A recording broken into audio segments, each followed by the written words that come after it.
शेवटचा मुद्दा सांगते. हे उगाच म्हणत नाहीये, हे म्हणतील अरे कशी महागाई कमी करणार, कशी बेरोजगारी कमी करणार. गेल्या 6 दशकाचा महाराष्ट्राचा इतिहास परवा एका वर्तमानपत्राने काढला होता. त्याच्यात सगळ्यात कमी बेरोजगारी आणि सगळ्यात कमी महागाई कुणाच्या काळात झाली असेल त्या मुख्यमंत्र्याचं नाव शरद पवार. हे मी म्हणत नाहीये, पत्रकार. त्याच्यामुळे आपल्याला आता महागाई आणि बेरोजगारीच्या विरोधात मोठी लढाई आणि युद्ध उभं करायचं आहे.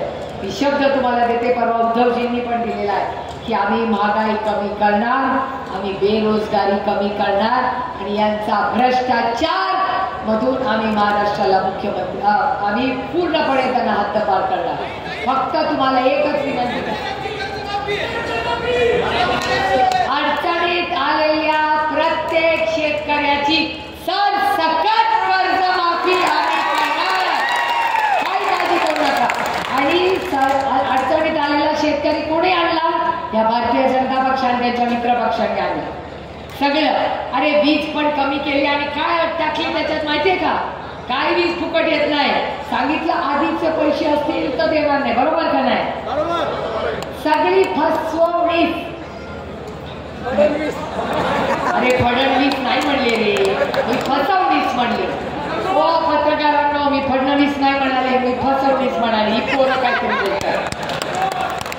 पण आपल्याला हे फसवा फसवी बंद करायचे आणि आपल्याला चांगलं काम आणि रयतेचं राज्य आणि रयतेचं राज्य आणण्यासाठी आमचे बंधू यांना तुम्ही आपला हा मोहन दादा, या मोहन दादाचं 2 नंबरचं बटन दाबून तुमच्या सगळ्यांची सेवा करायची संधी द्या, एवढीच विनम्र विनंती करते. आपलं चिन्ह आहे तुतारी वाजवणारा माणूस.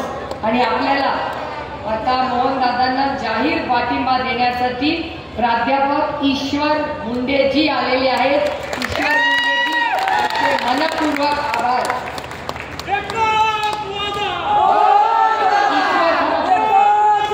प्राध्यापक ईश्वर मुंडे सर तुमचे आभार. शेख सत्तार अपक्ष उमेदवार तुमचे आभार. आणि बाळासाहेब तुमच्या सगळ्यांचे आणि आज आपल्या सगळ्यांना प्रिय असलेले बाळासाहेब ठाकरेंचा आज स्मृती दिन आहे. त्यांना मनापासून वंदन करून, मनापासून श्रद्धांजली अर्पण करून त्यांच्या आशीर्वादाने पुढचं सरकार चालेल एवढंच म्हणून आपले रजा घेते. जय हिंद, जय महाराष्ट्र, जय आघाडी.